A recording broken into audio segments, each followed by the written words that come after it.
పెట్టుకోవడం అంటే మాకు చాలా బాధగా ఉంది. ఈరోజు రికార్డింగ్ డ్యాన్స్లతో మాట్లాడుతున్న మాటలకి మేము ఖండనకి కూర్చున్నామంటే మాకు సిగ్గుచేటుగా ఉంది.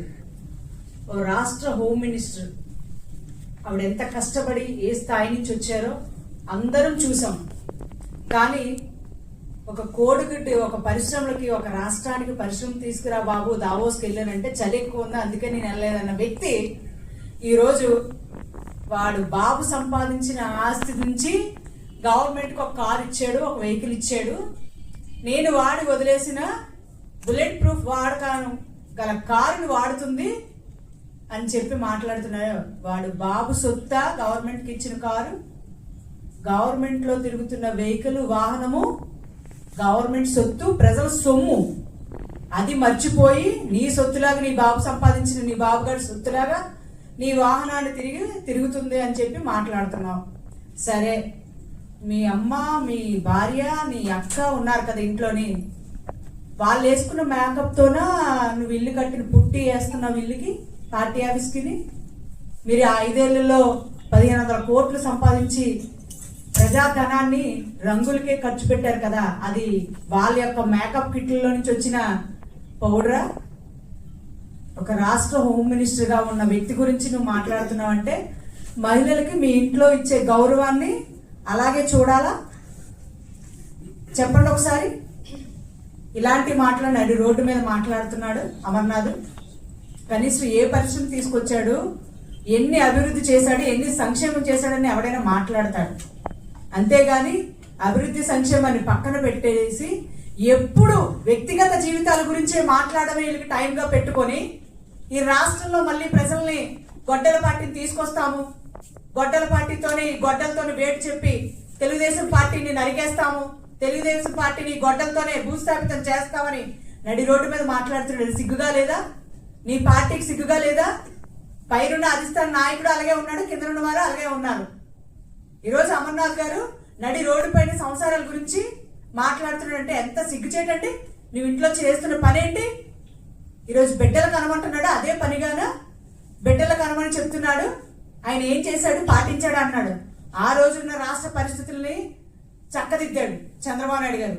ఒక బిడ్డను కనండి రాష్ట్రం బాగుంటుందంటే అదే పాటించాడు, అదే చేశాడు ఆయన.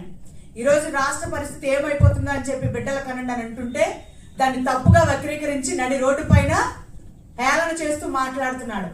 చంద్రబాబు నాయుడు గారు పాటిస్తారు, చంద్రబాబు నాయుడు చేస్తారనడానికి ఆ రోజు జరిగిన సిచ్యువేషన్ సందర్భాలు.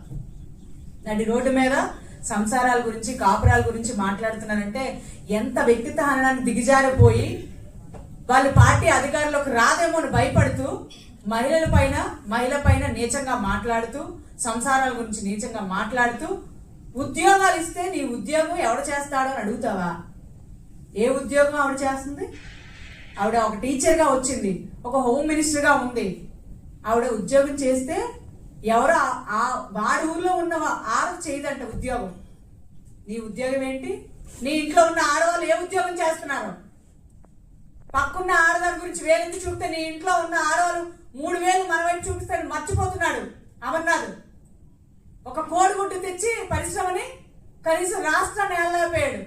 అలాంటి వ్యక్తి ఒక ఆడదాని గురించి మాట్లాడుతున్నాడు. నీ ఇంట్లో ఉన్న తల్లి, చెల్లి, వారి గురించి మాట్లాడితే నీకెలా ఉంటది? వాళ్ళు అదే పని చేస్తున్నారా? వాళ్ళు అదే ఉద్యోగాలు చేస్తున్నారా? అమర్నాథ్ సూట్గా అడుగుతున్నాను. నీ ఇలాకాలో నీ అడ్డాలని గాజువాకలు ఉన్నావు, ప్రజల యొక్క మన్నలు పొందానన్నావు కదా. ఈ మన్నలు పొందుతూ 30,000 ఓట్లు కూడా ఎందుకు రాలేదు గాజువాక నియోజకవర్గంలో? సిగ్గుపడు, సిగ్గుచేటు. ఒక ఆడవాళ్ళ గురించి మాట్లాడుతున్నావు అంటే నీ ఇంట్లో ఉన్న ఆడవాళ్ళ గురించి మాట్లాడాల్సి వస్తుంది. నడి రోడ్డు మీద చెప్పులు డబ్బులు తిరగండి.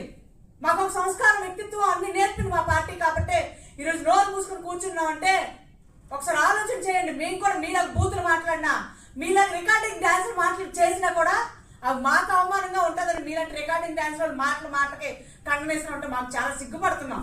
ఈరోజు అమ్మటి రాంబాబు కానీ, కాకాని గోవర్ధన్ గారు కానీ, గోరెట్ల మాధవ్ కానీ ఏం చేసి వచ్చారు మేము చూడలేదండి.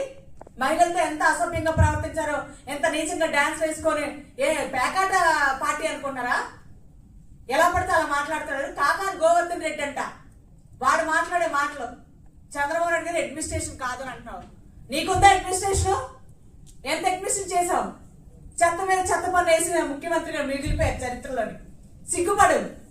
అడ్మినిస్ట్రేషన్ ఉంది కాబట్టే హైదరాబాద్ హైటెక్ సిటీని తీసుకొచ్చాడు. రాయలసీమ రత్నాలసీమ చేస్తున్నాడు. ఈ రోజు విశాఖపట్నం ఐటీ హబ్ చేస్తున్నారు. ఈ రోజు ఇలాంటి వ్యక్తుల గురించి నువ్వు మాట్లాడుతున్నావు. గోవర్ధన్ రెడ్డి ఒకసారి నీ జీవిత చరిత్ర మీ చిట్టాలు అన్ని విప్పాయంటే ఎందుకు పనికిరారు. ఈ రోజు 11 సీట్లు పరిమితం అయ్యారంటే మీ మాటలు మీ చేతలు అలాంటి పరిస్థితి తెచ్చుకోకండి. మళ్ళీని రాష్ట్రంలో వెలివేసిన సిగ్గుచేటుగా సిగ్గుపడి ఇంట్లో ఉండిపోవాల్సిన పరిస్థితులు మానేసి ఆడదాని జీవితాల గురించి లేకపోతే ఇంకో వ్యక్తిత్వ హననం గురించి మాట్లాడుతున్నారు. ఒక వ్యక్తి మీద మాట్లాడే హక్కు రాజ్యాంగం మీకు ఎవరికి ఇవ్వలేదు. రాజ్యాంగబద్ధంగా వెళ్ళండి, పార్టీల పరంగా వెళ్ళండి, ప్రభుత్వాలు ఏమైనా తప్పు చేస్తే నిలదీయండి, ప్రజల పక్షాన్ని పోరాడండి. అంతేగాని కనీసం రోడ్ల గొంతలు కూడా పూడ్చలేని పార్టీ కాబట్టే ఈ రోజు భూస్థాపితం చేసేసి అదే గొంతలో పూడ్చబడిసింది. రాజధాని అమరావతి కావాలని రైతులు ఆడబిడ్డలు పోరాడుతుంటే ఆడబిడ్డలు కడుపులో ఆ రోజు తన్నారు కాబట్టే ఈ రోజు మిమ్మల్ని కడుపులో తన్ని కూర్చోబెట్టారు 11 సీట్లు ఇచ్చి.